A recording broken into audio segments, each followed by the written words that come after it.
Have you ever sat in a place meant for peace and prayer, only to have someone rip apart your dignity with a whisper loud enough for everyone to hear?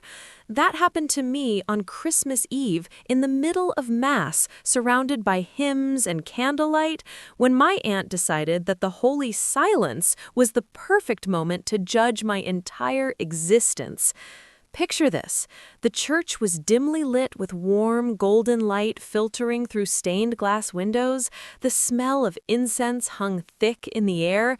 Christmas carols played softly in the background, and people filled the wooden benches dressed in festive red and green, their faces glowing with holiday spirit.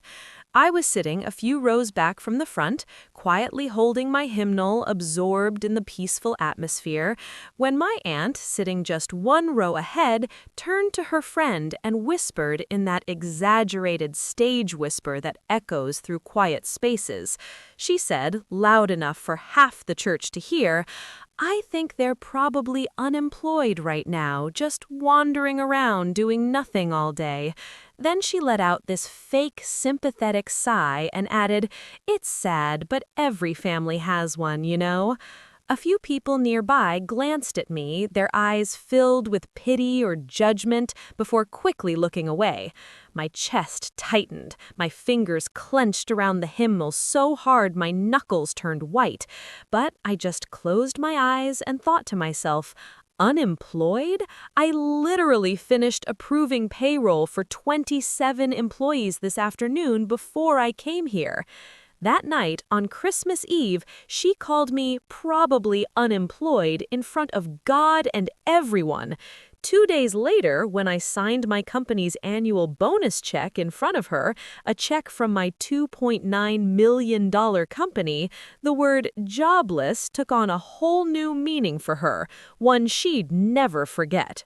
Let me give you some context so you understand the history between my aunt and me, because this wasn't just a random insult. This was years of accumulated judgment finally reaching its breaking point. My aunt has always been the kind of person who measures everyone's worth by their job title, their salary, their visible markers of success. From the time I was young, she'd compare all the cousins, asking whose child was most successful, whose spouse earned the most, who had the most respectable profession. Anyone who didn't fit into her narrow definition of success was labeled as a waste of potential, or worse, a family embarrassment. Growing up, I was relatively introverted, more interested in technology and creative problem-solving than traditional career paths. After finishing school, I went into the startup world, building online businesses, working in tech, doing things that old-school relatives didn't understand or respect. To them, if you weren't wearing a suit and going to an office building with a 9-to-5 schedule, you weren't really working. Every family gathering became an interrogation. My aunt would ask, with that condescending tone she'd perfected over the years, "So, when are you going to get a proper job? When are you going to go to an office like normal people and actually work?" She said it like my efforts didn't count, like the late nights I spent building something from nothing were just hobbies, distractions, signs that I was lost. The reality she refused to see was this. A few years ago, I launched my own company. It started small, just me working from my laptop, offering freelance services in software development and digital marketing. I took every client I could get, worked brutal hours, learned everything from scratch. Slowly, I found my niche, refined my services, and started landing bigger contracts. Within 2 years, I had hired my first employee, then 5 more, then 10. Now, my company employs 27 people, has multiple high-value clients, operates out of a proper office space, and is valued at approximately $2.9 million. We have annual revenue that most people would consider life-changing. I've built something real, something sustainable, something I'm genuinely proud of. But at family gatherings, none of that mattered to my aunt. Because because I didn't have a corporate title she recognized, because I didn't wear a suit or carry a briefcase, she dismissed everything I did. She'd tell relatives, "Oh, they're still figuring things out," or "They just sit on their laptop all day doing something or other, nothing serious." At one Christmas dinner a few years ago, she actually said to my face, in front of everyone, "You're not a CEO just because you made a website, Beta. Real CEOs work in real companies." She laughed, and a few relatives laughed with her, and I just sat there, swallowing my anger, staying quiet because I didn't want to cause a scene.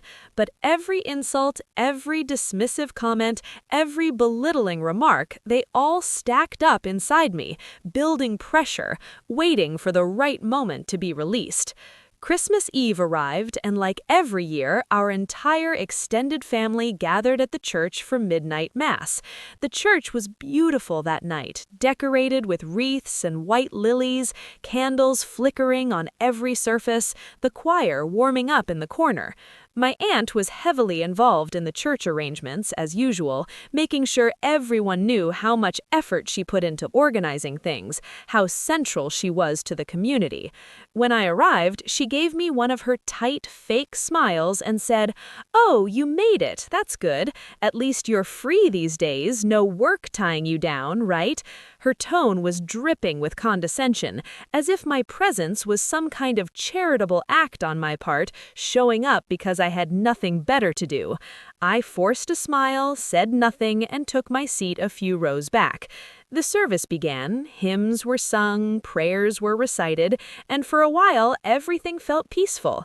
The church had that sacred quiet that makes you feel like the world has paused for a moment, like nothing outside those walls matters. Then, during one of the quieter hymns, when the music was soft and everyone was supposed to be reflecting in silence, my aunt leaned over to her friend sitting next to her. She thought she was whispering, but churches have acoustics that carry even the softest sounds, and her voice was louder than she realized. She said, clear as day, "I think they're probably unemployed right now, just wandering around doing nothing all day." Then she let out this fake sympathetic sigh and added, "It's sad, but every family has one, you know." A few people nearby glanced at me, their eyes filled with pity or judgment, before quickly looking away. My chest tightened, my fingers clenched around the hymnal so hard my knuckles turned white. But I just closed my eyes and thought to myself, unemployed? I literally finished approving payroll for 27 employees this afternoon before I came here. That night, on Christmas Eve, she called me probably unemployed in front of God and everyone. 2 days later, when I signed my company's annual bonus check in front of her, a check from my $2.9 million company, the word jobless took on a whole new meaning for her, one she'd never forget. Completely ignorant about what I actually do for a living. How did they not know I run a multi-million-dollar company? The answer is surprisingly simple. I never told them. Not because I was ashamed, but because I valued my peace more than I valued their approval. Let me walk you through how I built my company so you can understand the full picture. I started out doing freelance work, small gigs on platforms like Upwork and Fiverr, offering services in web development, graphic design, and digital marketing. I charged low rates at first just to build a portfolio and get testimonials. Every dollar I earned, I reinvested. I bought better equipment, paid for courses to improve my skills, upgraded my software. Within a year, I had a steady stream of clients, and I realized I could turn this into something bigger. I identified a niche in the market that wasn't being served well, small to medium-sized businesses that needed affordable but high-quality digital solutions. I created packages, built a website, started marketing myself more professionally. My first major client paid me $5,000 for a project. That was my turning point. I used that money to hire a freelance assistant, which freed up my time to take on more clients. Then I hired another person, and another. Within 3 years, I had a team of 15 people working under me, handling everything from development to customer support to sales. I incorporated the business, made it official, registered it properly, got all the legal and financial systems in place. I signed contracts with corporate clients, worked with international companies, built a reputation in my industry. Now, my company employs 27 people full-time. We have a physical office, a structured hierarchy, quarterly revenue reports, profit margins, and investor interest. Our current valuation, based on revenue, assets, and market potential, is approximately $2.9 million. I'm not exaggerating. I'm not inflating numbers. This is the reality of what I've built. I wake up every morning managing payroll, attending board meetings, negotiating contracts, overseeing projects, and making decisions that affect the livelihoods of nearly 30 people and their families. I am a CEO in every sense of the word. But my aunts and most of my family had no idea. Why? Because every time I saw them, I didn't lead with my job title, I didn't brag about my income, I didn't flash my success in their faces. I showed up in simple clothes, drove a reliable but modest car, and kept my personal life private. I didn't post about my business on social media. I didn't hand out business cards at family dinners. I just lived my life quietly, focused on building something real rather than performing success for an audience. To my aunt, this made me invisible. In her worldview, success is loud. It's suits and ties, corner offices, business cards with fancy titles, LinkedIn profiles filled with accolades. Because I didn't perform my success the way she expected, she assumed I had none. Every time she saw me on my laptop, she'd make some snarky comment like playing games or actually working. When I take late-night calls with international clients, she'd say, "What kind of job makes you work at these weird hours? That's not stable." When I explained I ran my own business, she'd laugh it off and say, "Everyone calls themselves a business owner these days. It doesn't mean anything unless you have a real office and real employees." The irony, of course, was that I had both. I had a real office, a physical space with desks and meeting rooms, and a company logo on the door. I had real employees, people with contracts and salaries and benefits. But she never asked. She never wanted to know the details. She just made assumptions based on her outdated understanding of what work looks like, and those assumptions became her truth. And here's what hurt the most. It wasn't just ignorance. It was willful ignorance.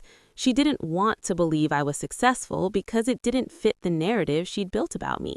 In her story, I was the struggling relative, the one who hadn't figured life out yet, the cautionary tale she could point to when talking about the importance of traditional career paths. Admitting I was successful would have meant admitting she was wrong, and people like my aunt hate being wrong more than they love the truth. After that humiliating moment in church, I knew I couldn't let this slide. But I also knew that lashing out emotionally, yelling, or causing a scene wouldn't accomplish anything. Revenge, real revenge, isn't about anger. It's about strategy. It's about timing. It's about making someone confront the truth in a way they can't deny, dismiss, or escape. So I made a plan.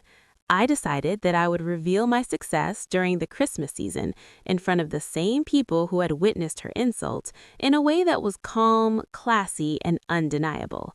The first step was preparation. I gathered all the documentation I needed to back up my claims. I printed out a simple one-page summary of my company, its name, my role as founder and CEO, the number of employees, our major clients, and our approximate valuation. I had my accountant prepare a clean financial statement showing our quarterly revenue. I saved screenshots from emails with investors discussing our company's worth. I designed professional business cards with my full title clearly printed. I wasn't just going to tell people I was successful, I was going to show them proof, hard evidence that couldn't be argued with or dismissed as exaggeration. The second step was timing. I decided to wait until Christmas Day, when the family would gather again for lunch at my aunt's house. I knew she'd be in her element, playing hostess, holding court, making her usual judgmental comments about everyone's lives. I knew the topic of careers and jobs would come up, because it always did. And I knew that when it did, she'd make another comment about me, another snide remark about my supposed unemployment or lack of direction. That would be my cue. I wouldn't bring it up myself. I wouldn't make it seem like I was desperate to prove anything. I'd wait for her to open the door, and then I'd walk through it with facts. The third step was emotional control. I rehearsed in my mind how I would respond. I practiced keeping my voice calm, my tone neutral, my body language relaxed. I didn't want to come across as defensive or desperate for validation. I wanted to project quiet confidence, the kind of confidence that comes from knowing your worth and not needing anyone's permission to claim it. I told myself, you've built something incredible. You've worked harder than most people in that room ever will. You don't need to shout about it. You just need to state it clearly, back it up with evidence, and let the truth do the rest. And there was one more element to my plan, the emotional core that would drive everything. I wanted my aunt to feel exactly what I felt when she called me unemployed in church. I wanted her to experience that sinking feeling in her stomach, that tightness in her chest, that moment of humiliation when everyone's eyes are on you and you realize you've been completely, utterly wrong. I didn't want revenge in the sense of hurting her. I just wanted accountability. I wanted her to understand that her words have weight, that her judgments have consequences, and that underestimating someone just because they don't fit your narrow definition of success is a dangerous mistake. So I waited. I went through Christmas Day with patience, knowing that the moment would come, knowing that when it did, I'd be ready. Christmas Day arrived and lunch. The dining table was long and beautifully decorated with red and gold centerpieces, candles, and plates of food that looked like they belonged in a magazine. Everyone was dressed nicely, chatting, laughing, exchanging gifts. My aunt was in her element, moving around the room, making sure everyone was comfortable, accepting compliments on her hosting skills, and of course, making her usual commentary about everyone's lives. As we sat down to eat, the conversation naturally turned to work and careers. One of my uncles started talking about his recent promotion, and that opened the floodgates. Everyone started sharing updates about their jobs, their raises, their new projects. My aunt listened to each person with exaggerated interest, nodding approvingly at those she deemed successful and giving tight smiles to those she thought were falling short. Then, inevitably, someone turned to me. It was one of my younger cousins, genuinely curious, who asked, "So, what have you been up to? Did you find a job yet?" Before I could even open my mouth, my aunt jumped in. She laughed, that sharp, dismissive laugh she always used when talking about me, and said, "Oh, they're probably still working online. You know what that means." She emphasized the words "working online" as if they were code for unemployed. A few people at the table chuckled awkwardly. Others looked at me with pity. It was the perfect setup, and I knew this was my moment. I set down my fork calmly, took a sip of water, and looked directly at my aunt. My voice was steady, not angry, not defensive, just clear. I said, "Actually, since everyone seems so curious about what I do, I'd like to share something." The room went quiet. People stopped eating and turned their attention to me.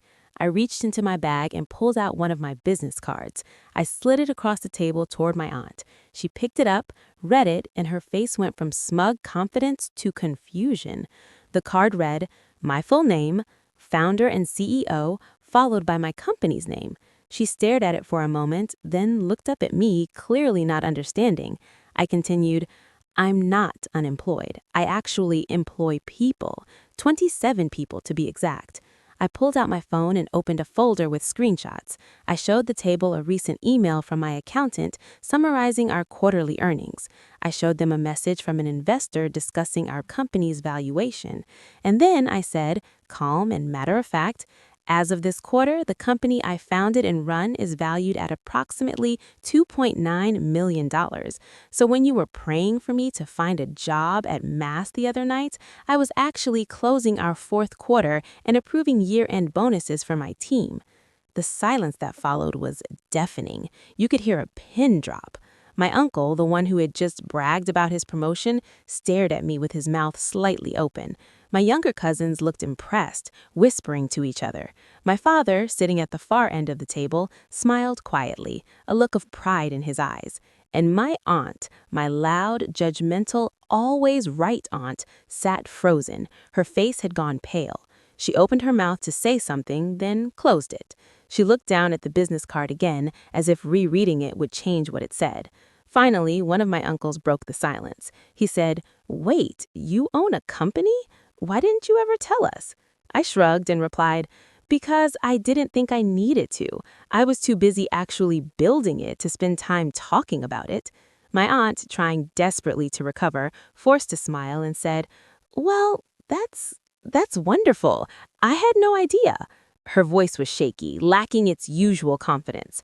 I looked her directly and said, "I know you had no idea. That's why it's important to ask before you assume." The rest of the lunch was awkward. People kept asking me questions about my business, congratulating me, expressing surprise and admiration. My aunt barely spoke for the rest of the meal. Every time someone brought up my company, she'd nod stiffly and change the subject as quickly as possible. The narrative had flipped entirely, and there was nothing she could take back. After lunch, as people were clearing plates and preparing to leave, my aunt pulled me aside into the hallway. Her expression was a mix of embarrassment, defensiveness, and hurt. She spoke in a low voice, almost a hiss, trying to keep the conversation private.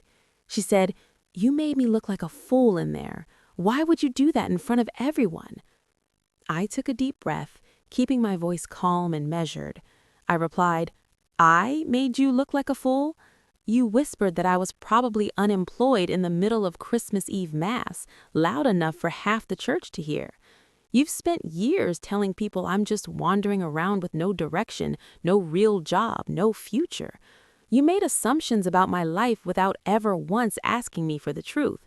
I didn't embarrass you. Your own words embarrass you."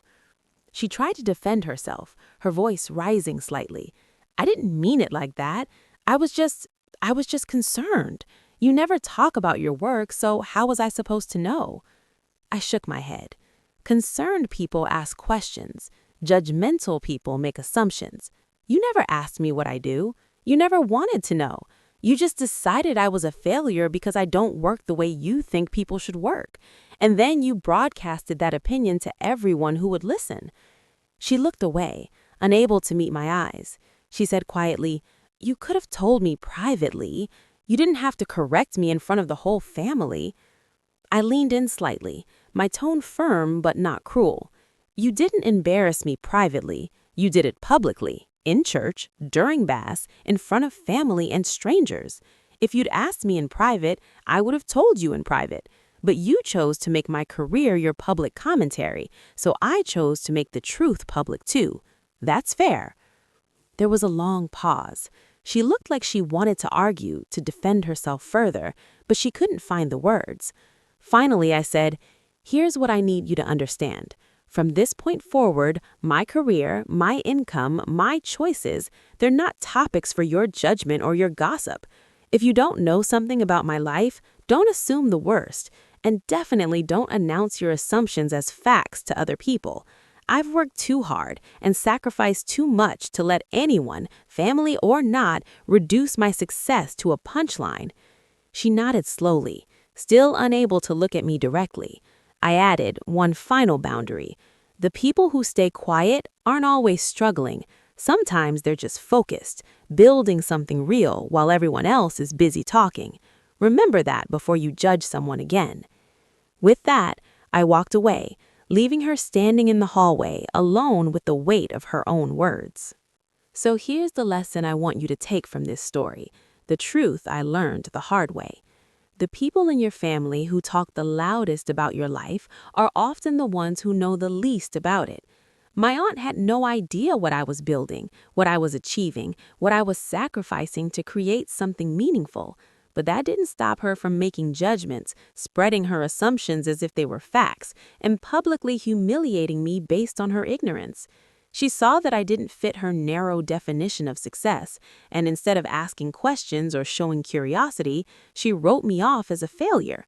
That says more about her limitations than it ever said about mine. Here's the other lesson, and this one is critical. Your success doesn't need an audience to be real. I didn't announce my achievements because I was too busy actually achieving them. I didn't perform my hustle on social media because I was too focused on doing the work. The company I built, the people I employed, the revenue I generated, all of that was real, whether my family knew about it or not. Their approval or acknowledgement didn't make it more legitimate. Their doubt didn't make it less real. Success isn't a performance. It's a result. And finally, here's the mic drop, the moment that made all the struggle worth it. My aunt whispered that I was probably unemployed during Christmas Eve Mass, surrounded by hymns and prayers and holy silence, as if standing in a church gave her judgment some kind of sacred authority. 2 days later, when she saw the business card that said founder and CEO, when she heard the valuation of $2.9 million, when she realized that the person she'd been pitying and mocking was actually employing nearly 30 people and running a thriving company, something shifted permanently. She learned that prayers might come from her mouth, but miracles are written by hard work, resilience, and quiet determination. She wanted to see me as jobless, as directionless, as someone to feel sorry for. But the truth, the undeniable, documented truth, was that I built something she couldn't even comprehend. And now, every time she thinks about making an assumption about someone, every time she's tempted to judge based on appearances, she'll remember the Christmas she called her nephew unemployed and found out he was a millionaire CEO. That memory, that lesson, is my gift to her. And honestly, it's the most valuable thing she'll ever receive.